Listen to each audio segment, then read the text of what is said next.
What's up, everybody? Welcome to the Security Squawk podcast. I'm your co-host, Brian Horning, here with Randy Bryan, Reginald Andre, and Ryan O'Hara. What's up, boys? I'm back in my normal spot. I feel more comfortable today. I was in a different square last time. It was freaking me out. Oh, that I thought it was your backdrop. No. I'm in my right quadrant of the podcast today. So yeah, what you see on this screen is what everybody sees in the whole wide world, unlike Zoom. Right. So today we got interesting stuff happening out there. Definitely seeing a massive uptick in attacks happening, ransomware attacks and things like that.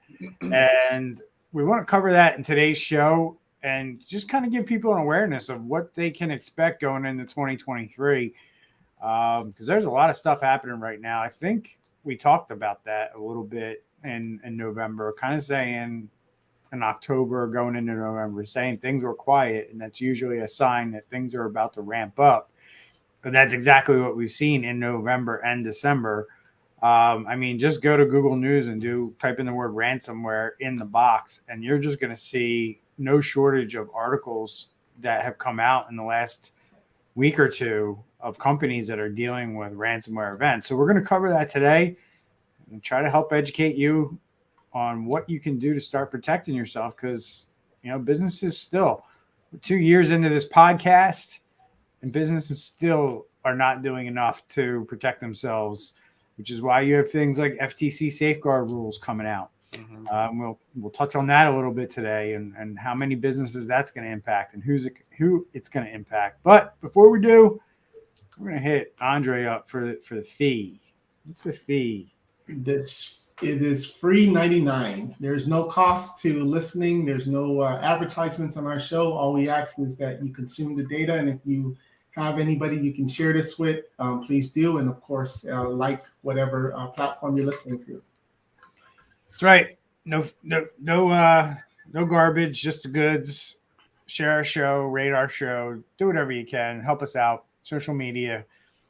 You never know who's going to see our stuff, and it could help them, maybe with a cyber attack one day, or help them avoid one.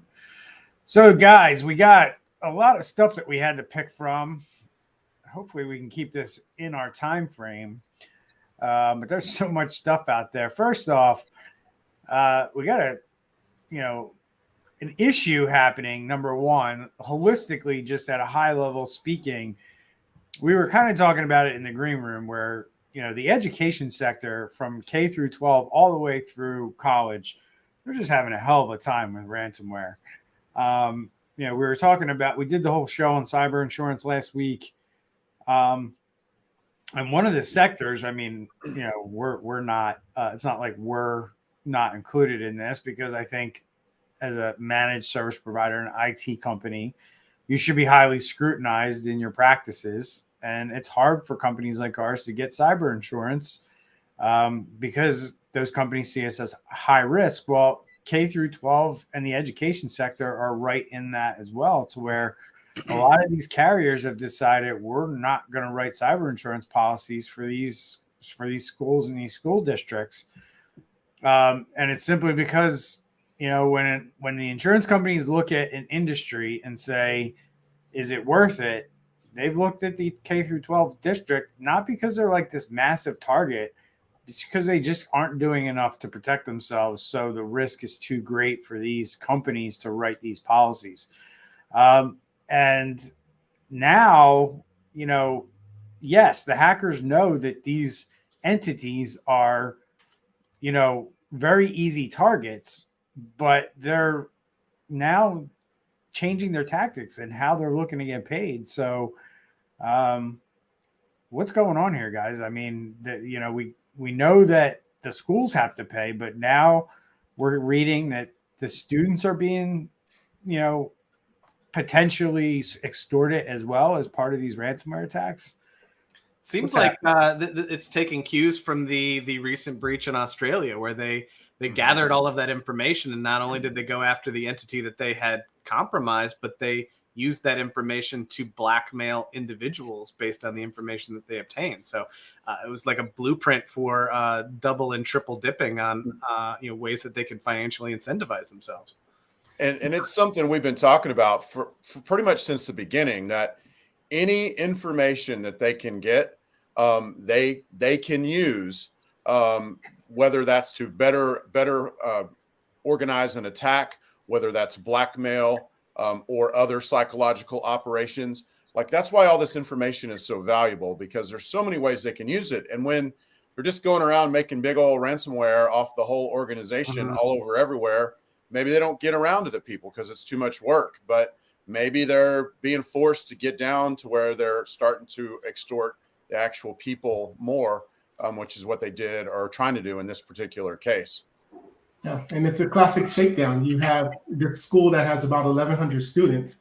Imagine now you have 1,100 students putting pressure on the administrators, the dean, and the president of the college and the board, and everybody knows about it. A lot of times with ransomware attacks, everything is on the hush hush, and 6 months later is when you hear about it. But all the students know, they live there, they're knocking on the doors of the administrators saying, hey, my information is out there. What are you going to do about it? So now the pressure's on them to pay the ransom so that this info doesn't get leaked. Kind of begs the question, though, are they shooting themselves in the foot a little bit? So on one hand, we definitely have been proponents for, wanting to get the word out that this stuff is happening. So the fact that the information is getting out there a little bit better is great for us. But if they keep going after every dollar that they can get, I mean, at some point people are going to go, well, why should I bother paying? You're just going to go after it again this way and this way and this way. And it's going to start hurting their reputation, which again could be a good thing for us and shooting themselves in the foot.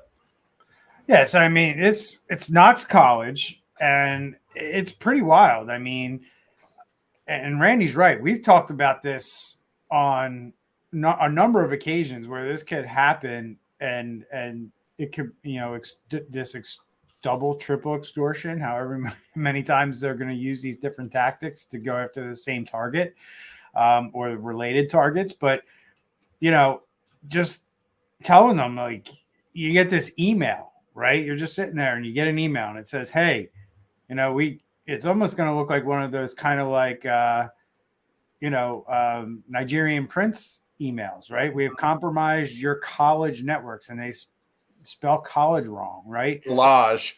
Yeah. And the data we have includes your personal information, medical records, psychological assessments, and many other sensitive data. Additionally, all of your SSN and medical records will be put up for sale for every hacker to gain access and use your data in whatever illegal activity they want. To us, this is a normal business day. For you, it's a sad day where everyone will see your personal and private info. So, this is an interesting tactic. I don't know how well it's going to work because people are trained to kind of ignore this stuff. Like, oh, this isn't real. This is fake, right? So what do you guys think would happen if somebody treats it that way and doesn't take it seriously? I think I don't see how these hackers perpetrate that. Like, if maybe you get somebody on the hook, by replying to that email because they are scared. But I think if you're somebody who ignores it, where does that lead? I think they'll just come around and they'll publish parts of the data, just like they did in Australia. They'll publish parts of the data to prove that they actually have it. They'll basically make it where you can't ignore. You can't ignore. They'll go public. They'll put it out there. They'll link it to the news, whatever they've got to do. And this just ties in. I kind of already mentioned this, but just classic psychological operations. We talked before about how when a company has ransomware or an organization, they'll do things like hack the website because that just gets in your brain and it puts anxiety in your brain. It also puts, more urgency in your brain, and you're more likely to make dumb decisions. And that's really what they're doing here by going after the students. They're putting more pressure onto the administration, if you will. And they're also, they're doing a psychological operations. And I'm sure everybody in that office is running around like chickens with their heads on fire right now because they're in the middle of this attack. and all these threats are getting made, which is exactly what the bad guys want here. It makes for an interesting PR dilemma, though. I mean, like if it's one of those things where paying the ransom keeps it silent and keeps it from getting to the public, then there's a benefit to the person to not pay, or the entity to not pay. If it's already been made public, it seems like it would make it easier for them to say, hey, we're not going to facilitate this any longer, and we're not going to pay this. And then they've got the PR on their side of hey, I understand this stuff got out there. What's done is done, but we're not going to further pay terrorism essentially by doing this. So I don't know. Again, it's something I think it could shoot them in the foot. I don't think they'll like release it all. They'll release just enough, like a sample, to let you know, hey, we really do have this information. Yeah. I agree. I just think that makes it easier for the person getting ransom to say we're not going to pay. I mean, now it's already in the public. The damage is done essentially, especially when they're talking about third-party credentials and not theirs. Right. Yeah. So, I mean, just to kind of give everybody an idea, Knox College, and I don't know if we covered it on the show, but they got hit on December 12th. So that was about a week ago, right? So they're in the process right now of negotiating the ransom. Mm-hmm. So this is more than likely just an attempt to kind of, put pressure on them from the student body to start, in the hackers, playbook, right? They're putting pressure on the school by sending these emails to the students, hoping the students will turn around and say, do something about this, or, we're worried about our data getting out there.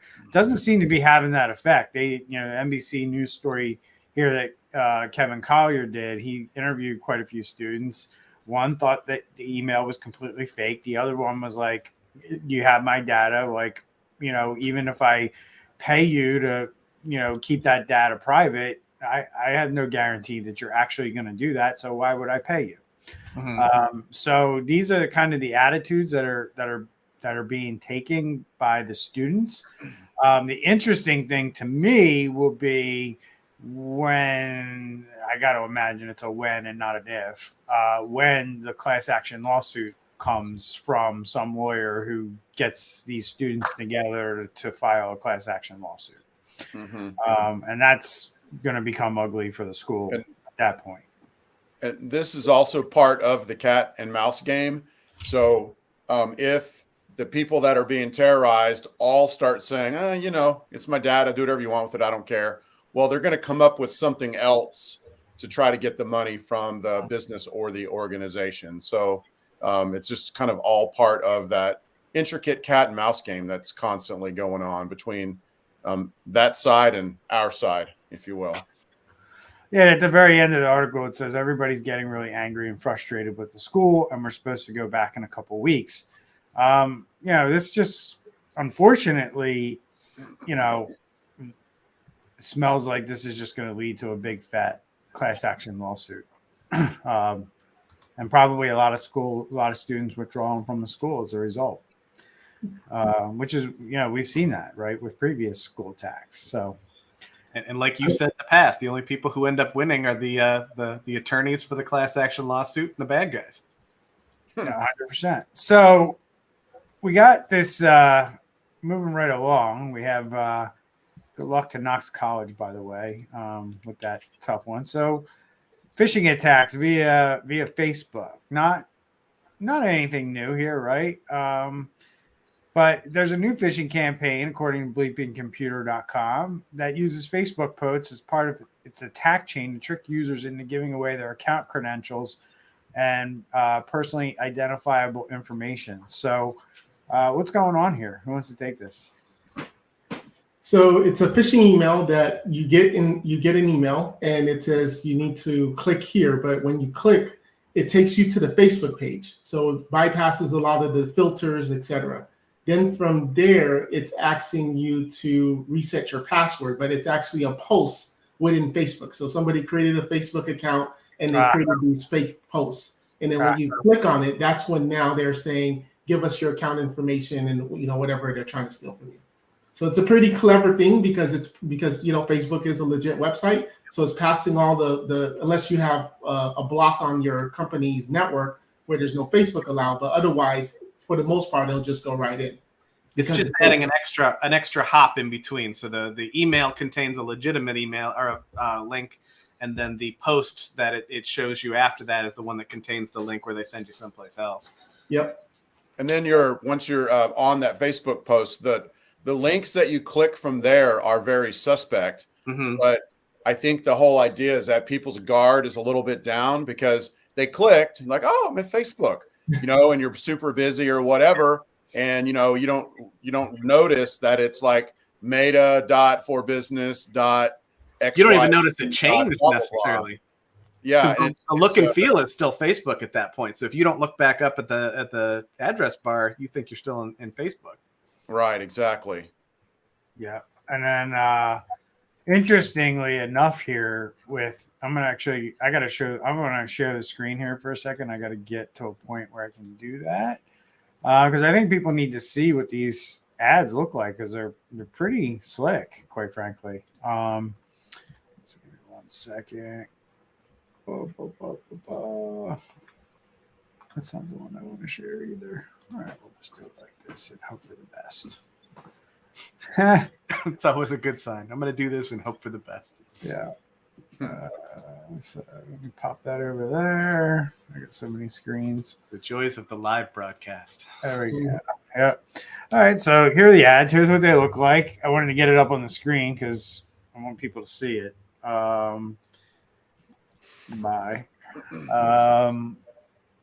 Pretty interesting stuff. They use avatars that look like Facebook kind of like icons, right? So it doesn't look like it's an actual Facebook account, right? That's one way they're tricking you. Because that is a Facebook account. That would normally be your face, right? Those little round bubbles. Feels there. like Facebook, if they really wanted to, could find these and identify them. Oh my God, in like 2 seconds. Yeah. But, for the time being, but like anything with cybersecurity, for the time being, cat and mouse game, Yep. This is going to work, right? So you got to be aware of it until they build the technology to deal with it. Looks like a lot of them are around like you losing your page, your account, and putting some urgency on the why you got to click this link right now. I definitely would not click on that link though. They are just not Facebook links, and I don't know why on earth anyone would fall for these. But people do.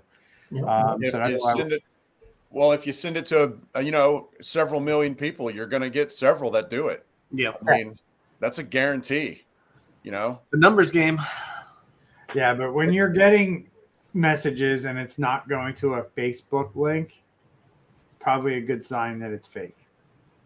So the message goes to a Facebook link, and then once you're at Facebook, then that link is not Facebook. The one that sends you out of Facebook is not Facebook. So I was going to mention this because you mentioned the cat and mouse game, which involves, not just the good guys and the bad guys. It also involves the innocents, if you will. And for years, we've been training them, hover your mouse over, make sure it's something legit. And this is a perfect example in this chess game or this cat and mouse game of how they've slightly changed it, because you get that email, you hover your mouse over it, and you're like, oh, it's actually Facebook. Boom, I'm going to go. And your guard is down because you thought it was Facebook, and now you're going to work to rectify this problem that you have with Facebook. It kind of reminds me of one of the scams where they use an actual QuickBooks Online account to send you an invoice, or they use an actual PayPal account to send you an invoice, and then they make their own little footer at the bottom, which says, hey, if you got a problem with this invoice, call us, and you click on it, and next thing you know, the hackers are hacking you or stealing your money. And also, just real quick, wanted to say, we never want to forget that Facebook is, since everybody has Facebook, Facebook is a pretty important vector to make sure that we don't get attacked from. So be sure that you have multi-factor turned on your Facebook account. Be sure that you have a good long random password, and that you're very careful with anything involving Facebook, since everybody has one, and it's pretty much embarrassing when they get a hold of your Facebook and start doing stuff. So good thing to keep in mind. It's a pretty important attack vector for just about anybody in today's world.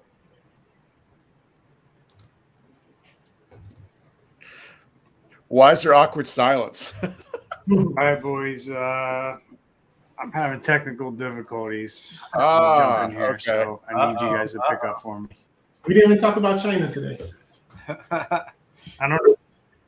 It seems like it's good now that Randy stopped talking. I don't know what was going on there. Maybe it was Randy that was the problem. Yeah. While I was talking, I was sending out a No, hack. I got a in my, little live message stream. on. You No, I got a message thing on my from China? StreamYard saying my connection is unstable. Uh-oh. Uh-oh. Yeah. Maybe Well- you're seeing a holiday season onslaught of denial of service attacks. I know, right? No, I think he froze. Are we done with this particular article? We want to move on, or are we going to keep I just segued it to the next article. That was the next article. Oh, boom. Holiday season Take it onslaught from of there. ransomware and denial of service attacks. Yeah. Oh, Ryan, why don't you explain know what that about- is? I hadn't read that story yet, so I just pulled up the headline. Well, denial of service attack is where they make it where you can't use things, usually using basically a network of robots, aka a botnet, and then they send requests to servers because everything on the internet runs on a server just about, and so they send a request to the server, but they send millions and millions, if not billions, of requests, and the server just basically bogs down because it can't do anything. So that's kind of the gist of where it starts out. You already knew that part. Yes, I was talking about the specifics of the story. So one thing in here that what it's really talking about is a huge jump in ransomware attacks that we've seen recently. So in the months of November, and it's not even hitting December yet, but we seem to be on that same trend. We've seen a 41% jump in ransomware attacks from October to November, making November the most active month for malware since April, which is pretty huge. And then further on in the story, it does an analysis of ransomware regionally, and North America is by far the dominant victim here at 57%, which the next closest was Europe at 24%. So North America in November got hit pretty hard with ransomware. And this is all because we're all going on vacation, right? All the employers want their employees to take all their time off, and people taking long vacations. So we're going to see this. Yep. And it makes it both easier and more difficult to choose stories to talk about for this, because we had a whole bunch of stuff to talk about, stories to choose from today because of the ransomware attacks that hit in November that are now starting to hit the news over the last couple of weeks. Right. Well, everybody's worried about their Christmas packages getting delivered, and they get tricked with these phishing emails that are related to, hey, your delivery couldn't be made. Those are the really effective phishing campaigns. UPS, FedEx, USPS, Amazon. Everybody has something coming in, so it's not unusual to get an email like that saying, "Hey, there's been an update on your package's status." Mm-hmm. Everybody wants to click on that. I literally got one today, but the URL was some weird, goofy, like I've never heard of that delivery company or anything like that. And it was obviously, they were obviously trying to get my credentials, but they said something along the lines of they had the wrong house number or something weird like that. Although I want to bring up a small point. So I knew right away, wrong house number. Like I knew right away. I was listening to a podcast in the last couple of days, and the person said that those are designed like that on purpose, because your average smart person is going to read that and not click on it. Okay. And if I did click on it, I'm going to be suspicious as crap every single step down the road because I'm watching for things like that. And so they do that. I heard this person was saying his theory is that they do that on purpose so that people that aren't so smart that don't catch that, who aren't going to they're not going to stop. They're going to go through every single potential roadblock and give away their money or give away whatever. That these things are designed to make it where they'll click on them, that they're purposely dumbed down. Like he was saying, like the Nigerian prince thing, like it's purposely dumbed down. So your average person won't click on it, but someone who's not as intelligent might. So anyway, that was an interesting thought that I just heard this week. I had not heard that particular viewpoint before. So if you fall for the Nigerian scam, do not post that here publicly, because just kidding. At the same time, we need them to spread awareness. Exactly. Now they're not going to, because of what you just said. We stigmatized it. It's pretty interesting. Pretty interesting how well they know their customer. Mm-hmm. That's another piece of it too. So They're doing market research. So Microsoft, Yep. You got to go really high or really low. So Microsoft has been having some more issues lately dealing with, releasing patches of fixing things that their operating system, known as Windows, usually causes or is the culprit behind why attackers are able to do things. We got this couple interesting articles that came out this week. This is one of them where Microsoft, these signed Windows drivers, come and rearing their ugly heads. Now, the interesting thing that I read with this one is that attackers already have to have administrative rights in order to be able to take advantage of this. But Microsoft decided it was serious enough to patch anyway. If you have admin rights to a machine, that's just one machine. It doesn't mean you can't use this to jump to another machine on the network and possibly infect more machines than just one. That's the real threat here for these types of things. So think about this, right? You get a phishing email, you click on that email, you have admin rights to your computer. You don't need any special credentials to install software. That's just what you do. You click on stuff and you install software, and you don't need a username and password to do anything. It just installs and you're on your merry way. Well, hackers love that, but they can only take advantage of your machine. And there's certain things like this that allow attackers to move across the network and infect multiple machines, simply because you have admin rights on your machine. So I'm talking to the business owner who thinks, he deserves admin rights because he owns the business. I'm talking to the companies out there that don't even think twice about, what kind of accounts they have on their Windows machines, whether they're standard users or admin users, and just, don't understand what the risk is there. The risk is huge because this could, that password or requiring that password could be the reason you get ransomware, you don't believe it or not. So there's another article here, guys, too, that talks about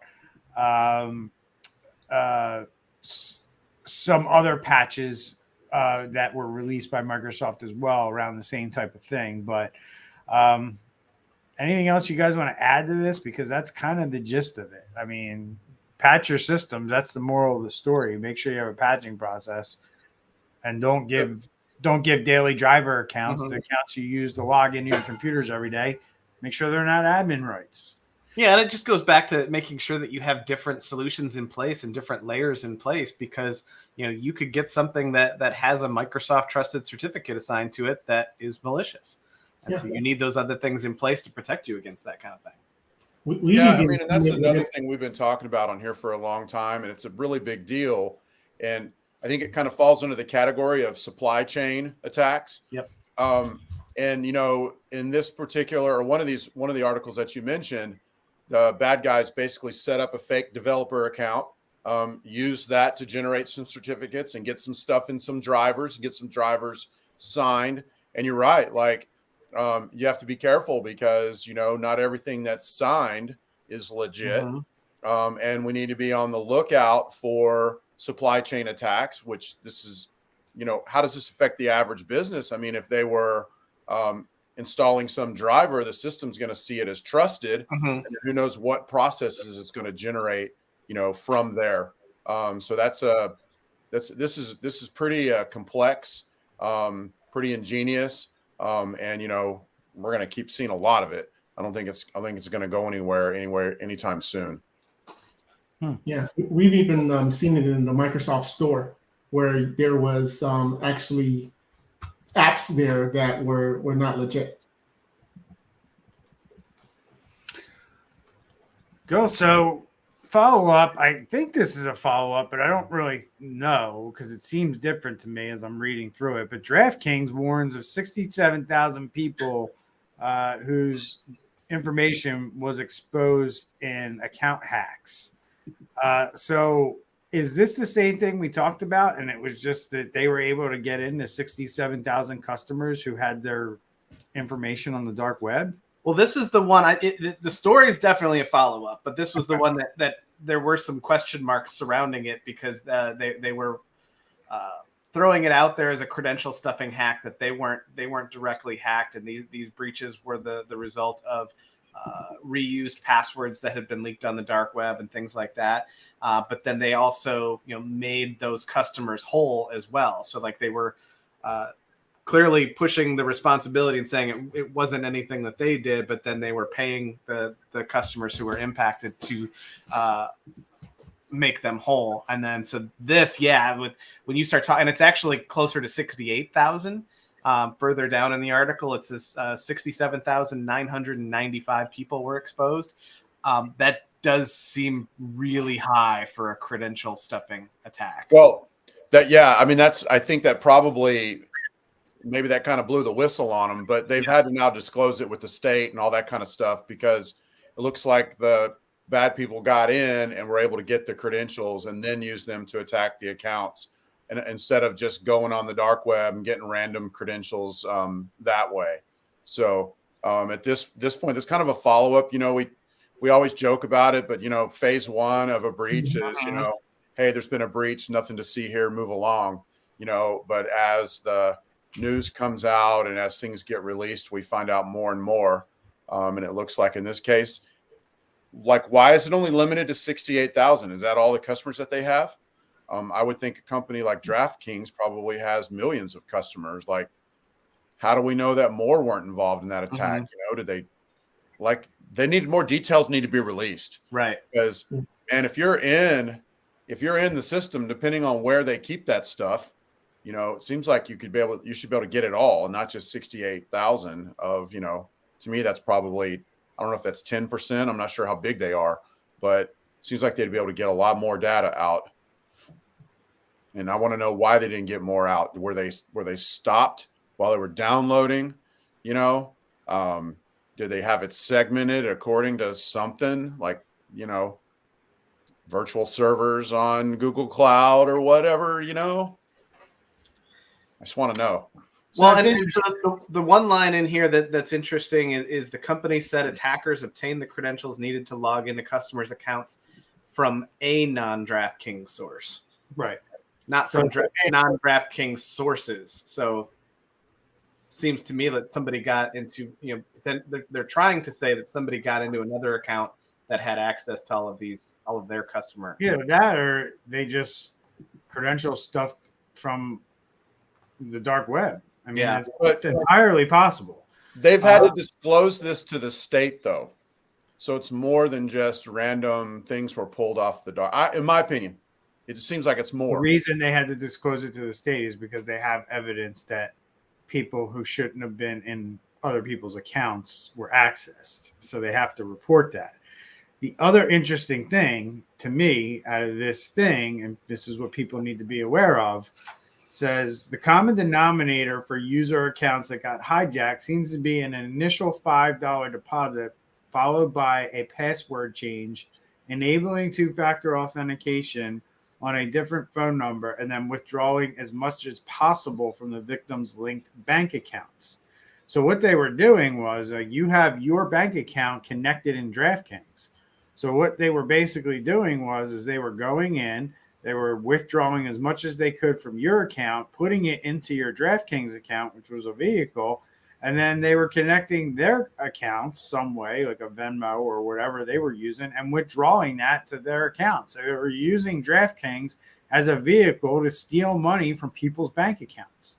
That's literally what was going on here. It wasn't like they were taking the funds from a DraftKings balance that somebody just had there, because they used DraftKings. They were going into people's banks and hitting them with transactions, which to me, I don't know. There should be a lot more security on that than, if you're withdrawing from bank accounts, there should be another check involved. Mm-hmm. And then while DraftKings has not shared additional information on how the attacker stole the funds, bleepingcomputer.com has since learned that the attack was conducted by a threat actor selling stolen accounts with deposit balances on an online marketplace for $10 to $35. So somebody else kind of compiled this, and he wasn't using these accounts for his own gain. He was directly, he was selling access to these accounts for $10 to $35 to anybody who wanted to kind of perpetrate this attack. The sale included instructions on how the buyers could make $5 deposits and withdraw all of the money from hijacked DraftKings user accounts. I still smell poopy.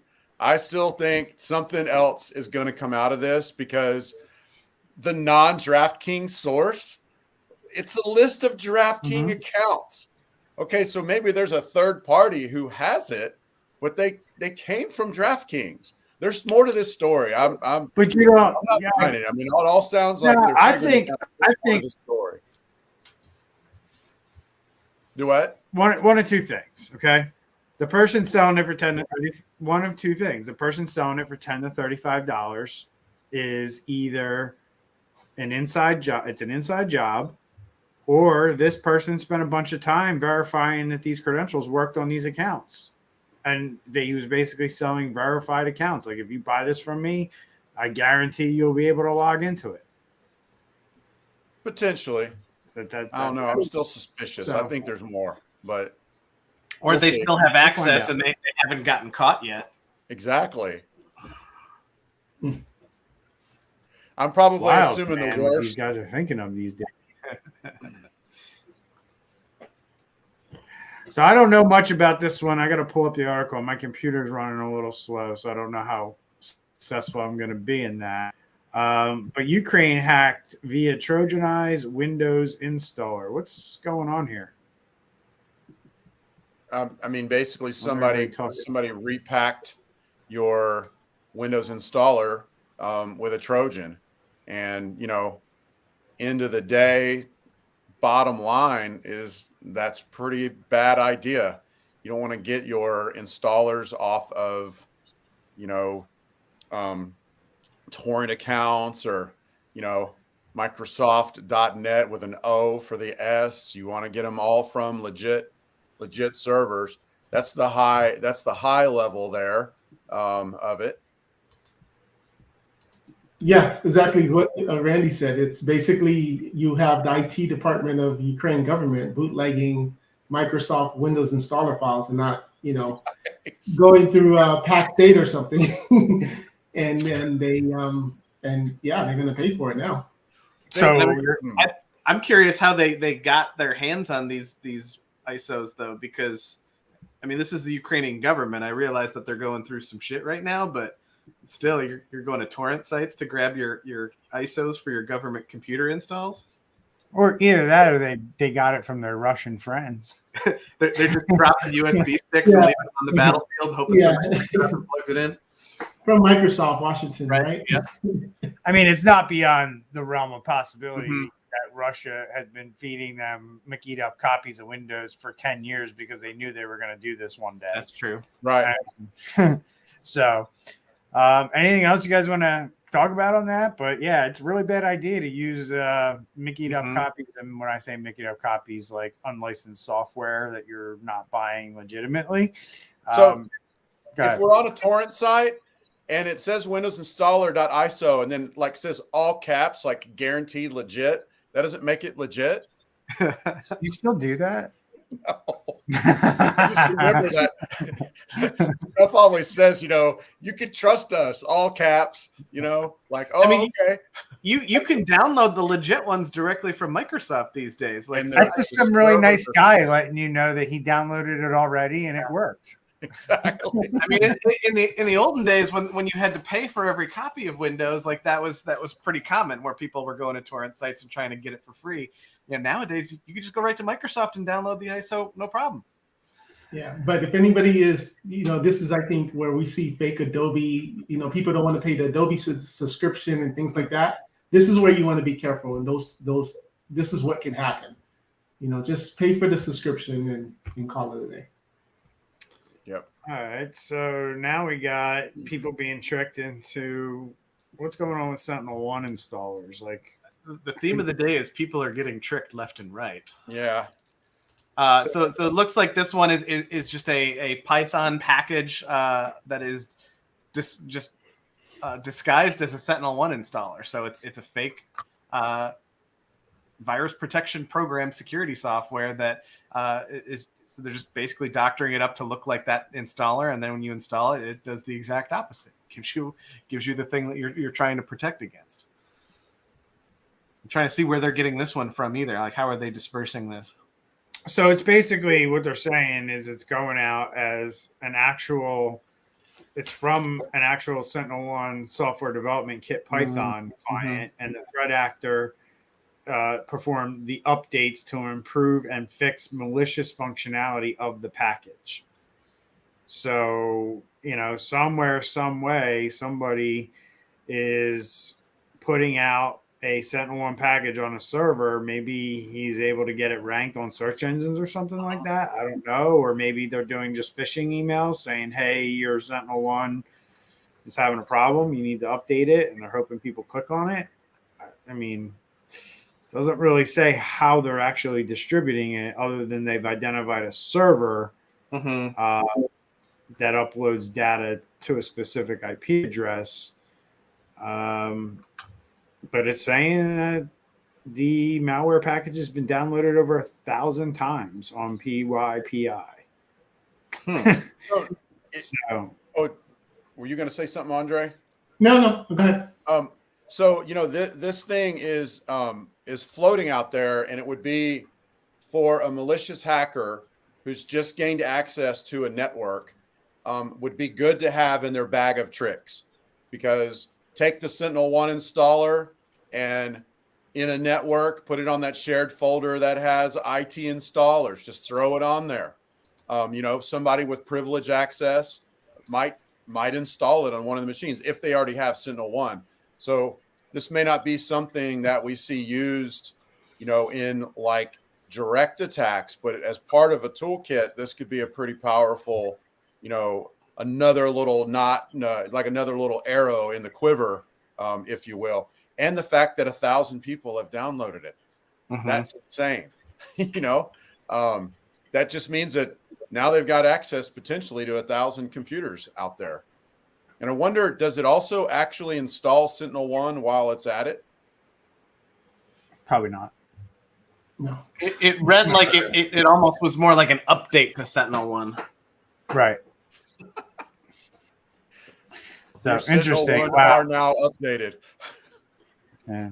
I don't know. People are up against a lot. It's amazing what these people are doing these days. It's unbelievable. So, hey, restaurant CRM platform, and we'll wrap up here. 7 Rooms confirms breach after data for sale. There's a lot of companies, guys, and just kind of side note here. There's a lot of companies out there that are just reporting breaches and hacks. I follow quite a few state attorney generals, like the states close to New Jersey. And there's just a ton of information on their websites about companies who have hacks and data breaches. And there's a lot of activity right now. And here we have another one, 7 Rooms. I don't know if they still have a contract with Topgolf, but they used to be the reservation system for Topgolf. A real big restaurant CRM provider.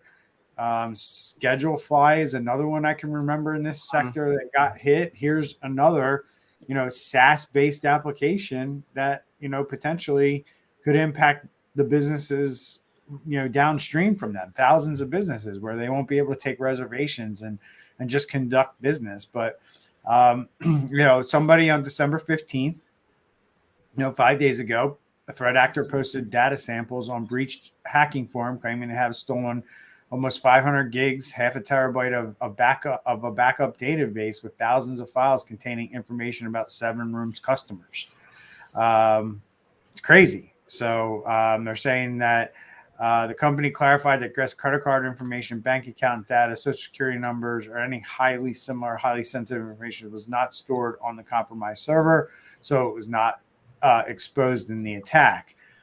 So they're also saying that it wasn't their systems that were compromised. It was a third-party vendor used for file transfers. File transfer interface of a third-party vendor was accessed. That's not comforting at all. No, not at all. And we say this all the time, but this information, like, literally could be used right now. You take all of those emails and those usernames and the company that they did the reservation with, you send them a link that says, hey, here's a $50 coupon for come out to eat with us this week. And you can get something out of them. Like, it's a no-brainer. So, yeah, I'm not comforted at all by any of that information because it just doesn't sound – it's going to be used for all kinds of nefarious purposes. It also reeks of one of those, level 1 disclosures. So, hey, we got a hack, but nothing really bad was touched. So yeah. Let's give it a couple weeks. It's been 5 days, Rye. Yeah. 5 days. So and the other thing too is just we are now going into 2023.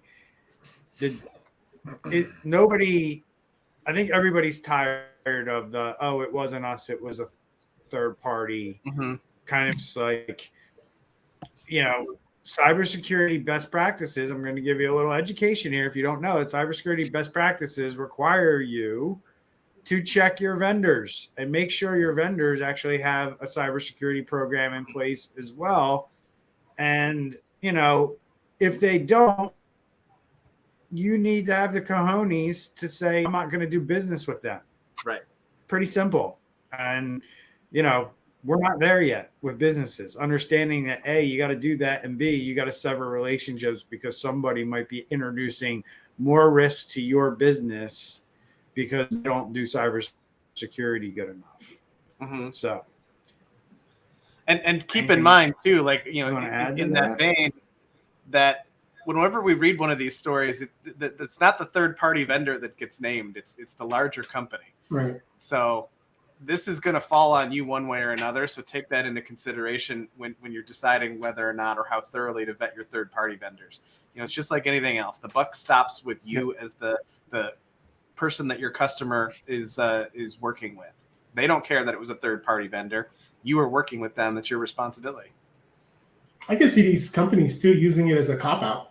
We're not going to name the third-party vendor, but we're just going to blame it on somebody else and just hope everybody forgets. It was 7 Tables Data LLC. That was the third-party vendor. That was funny. So, all right, guys. Hey, I hope you guys have a good Christmas. We will. Are we doing a show next week? I don't know. I was going to ask about that. Well, it'll be a surprise for the audience. We'll figure it out. Won't you be in Aspen all next week, Brian? I wish. Or someplace like that. I wish. So thanks, everyone. Remember, share our show. Help everybody else learn about cybersecurity and get smart about this stuff in 2023. We'll see you either next week or next year. Take care.